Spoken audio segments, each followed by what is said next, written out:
Hello students, आप सभी का स्वागत है 1000 क्वेश्चन सीरीज में। आज भाग नंबर 10 है शिक्षा में मूल्यांकन और परीक्षा प्रणालियों पर आधारित एमसीक्यू।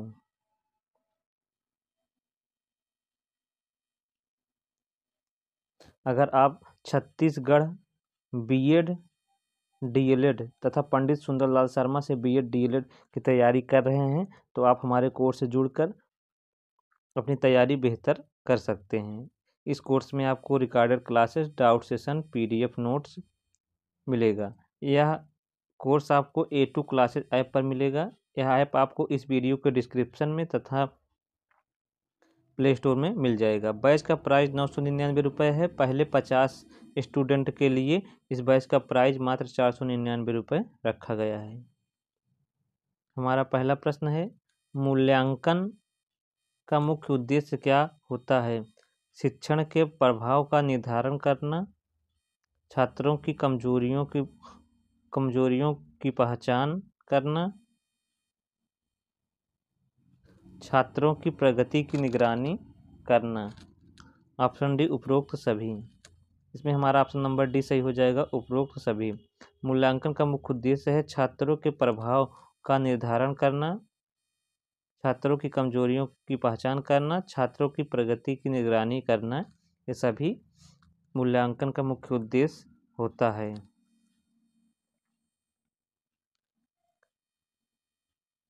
फॉर्मेटिव असेसमेंट का मुख्य उद्देश्य क्या है? शिक्षण प्रक्रिया के दौरान प्रगति मापना, अंतिम परीक्षा के लिए छात्रों का मूल्यांकन करना, केवल रिपोर्ट कार्ड तैयार करना, छात्रों को पास या फेल करना। इसमें हमारा ऑप्शन नंबर ए सही हो जाएगा, शिक्षण प्रक्रिया के दौरान प्रगति मापना। फॉर्मेटिव असेसमेंट का मुख्य उद्देश्य है शिक्षण प्रक्रिया के दौरान प्रगति मापना। समग्र मूल्यांकन कम्प्रिहेंसिव असेसमेंट में क्या शामिल है? केवल लिखित परीक्षा, शैक्षणिक और शैक्षणिक गतिविधियां दोनों, केवल मौखिक परीक्षा, केवल व्यवहारिक कार्य। इसमें हमारा ऑप्शन नंबर बी सही हो जाएगा, शैक्षणिक और शैक्षणिक गतिविधियां दोनों। समग्र मूल्यांकन में शैक्षणिक और शैक्षणिक गतिविधियां दोनों शामिल हैं।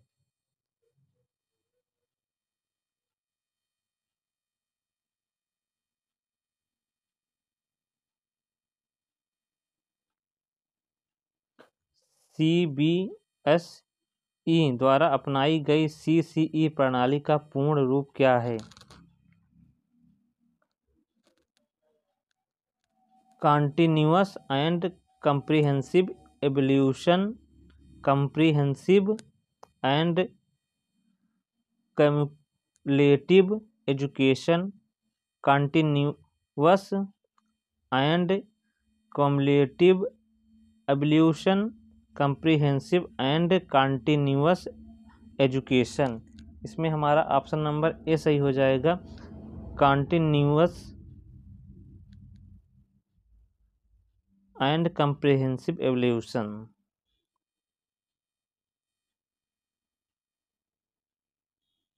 समूह चर्चा ग्रुप डिस्कशन किस प्रकार के मूल्यांकन का उदाहरण है? मौखिक मूल्यांकन, लिखित मूल्यांकन, आंतरिक मूल्यांकन, आचरण मूल्यांकन। इसमें हमारा ऑप्शन नंबर ए हो जाएगा, मौखिक मूल्यांकन। समूह चर्चा मौखिक मूल्यांकन का उदाहरण है।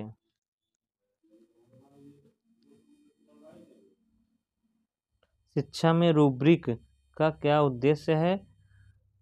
ऑप्शन ए मूल्यांकन के लिए मानक और दिशा निर्देश प्रदान करना, पाठ्यक्रम को सरल बनाना, केवल शिक्षकों का मूल्यांकन करना, छात्रों की उपस्थिति लेना। इसमें हमारा ऑप्शन नंबर ए सही हो जाएगा, मूल्यांकन के लिए मानक और दिशा निर्देश प्रदान करना। शिक्षा में रूब्रिक का उद्देश्य है कि मूल्यांकन के लिए मानक और दिशा निर्देश प्रदान करना। आंतरिक मूल्यांकन इंटरनल असेसमेंट में क्या शामिल होता है? केवल कक्षा परीक्षा, परियोजना कार्य और गतिविधियाँ, केवल उपस्थिति, केवल फाइनल परीक्षा। इसमें हमारा ऑप्शन नंबर बी सही हो जाएगा, परियोजना कार्य और गतिविधियाँ। आंतरिक मूल्यांकन में परियोजना कार्य और गतिविधियाँ शामिल होता है।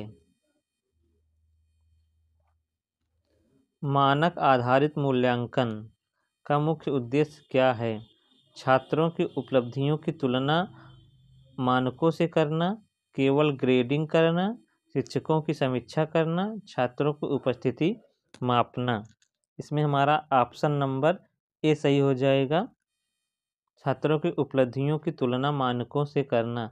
मानक आधारित मूल्यांकन का मुख्य उद्देश्य है छात्रों की उपलब्धियों की तुलना मानकों से करना।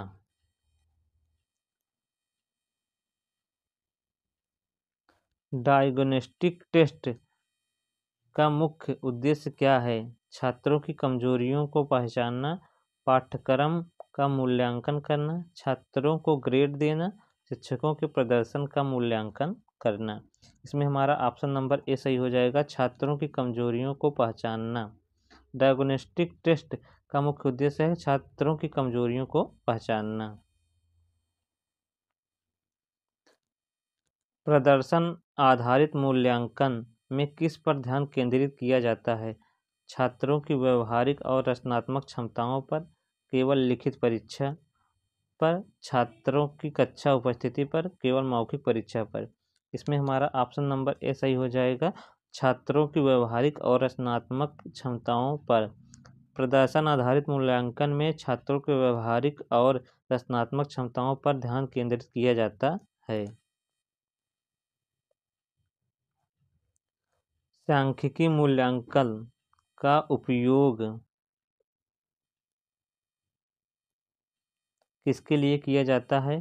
परिणामों का विश्लेषण करने के लिए, छात्रों की उपस्थिति मापने के लिए, पाठ्यक्रम तैयार करने के लिए, शिक्षकों की दक्षता मापने के लिए। इसमें हमारा ऑप्शन नंबर ए सही हो जाएगा, परिणामों का विश्लेषण करने के लिए। सांख्यिकी मूल्यांकन का उपयोग परिणामों का विश्लेषण करने के लिए किया जाता है।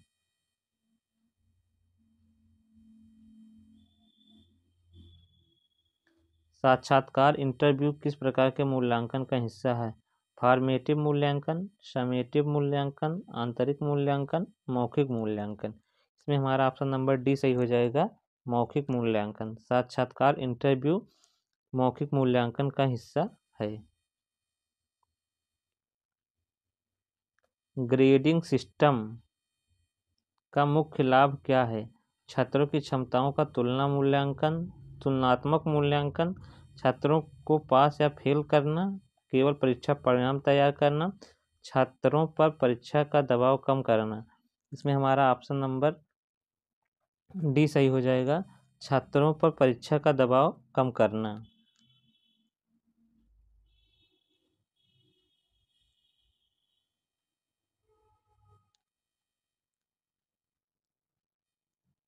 ओपन बुक एग्जामिनेशन का उद्देश्य क्या है? छात्रों की रचनात्मकता और विश्लेषणात्मकता, सोच का परीक्षण, पाठ याद करने की क्षमता का परीक्षण, केवल किताबों का उपयोग करना, परीक्षा के समय कम करना।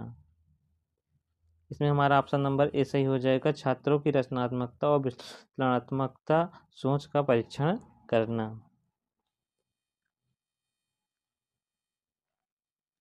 निरंतर मूल्यांकन का मुख्य लाभ क्या है? छात्रों की नियमित प्रगति की निगरानी, केवल अंतिम परीक्षा पर ध्यान केंद्रित करना, शिक्षकों की दक्षता मापना, पाठ्यक्रम का संशोधन करना। इसमें ऑप्शन नंबर ए सही हो जाएगा, छात्रों की नियमित प्रगति की निगरानी करना। निरंतर मूल्यांकन का मुख्य लाभ है छात्रों की नियमित प्रगति की निगरानी करना।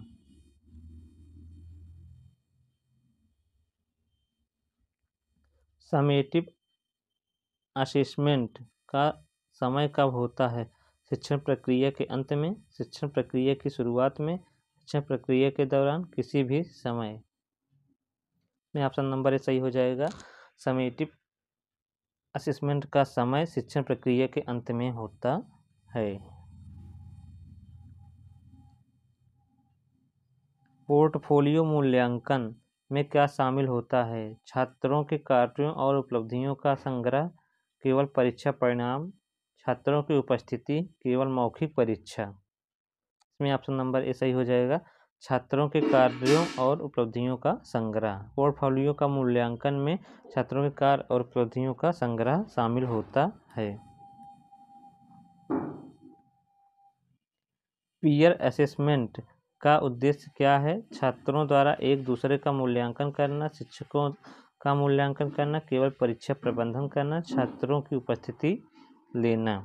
इसमें ऑप्शन नंबर ए सही हो जाएगा। छात्रों द्वारा एक दूसरे का मूल्यांकन करना।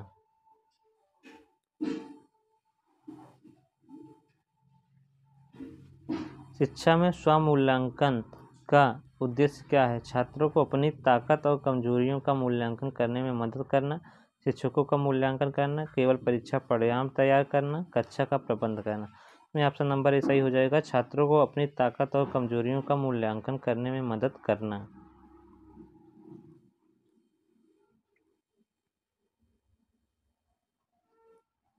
सहकर्मी मूल्यांकन का उपयोग किसके लिए किया जाता है? छात्रों को समूह में कार्य करने और सीखने के लिए प्रेरित करना, केवल परीक्षा की तैयारी करने के लिए, छात्रों के लिए रिपोर्ट तैयार करना, छात्रों की उपस्थिति लेना। इसमें ऑप्शन नंबर ए सही हो जाएगा। छात्रों को समूह में कार्य करने और सीखने के लिए प्रेरित करना। सहकर्मी मूल्यांकन का उपयोग छात्रों के समूह में कार्य करना और सीखने के लिए प्रेरित करना। अगर आप छत्तीसगढ़ बीएड डीएलएड तथा पंडित सुंदरलाल शर्मा से बीएड डीएलएड एंट्रेंस एग्जाम की तैयारी करना चाहते हैं तो आप हमारे कोर्स से जुड़ सकते हैं। यह कोर्स आपको यूट्यूब क्लासेज ऐप पर मिल जाएगा।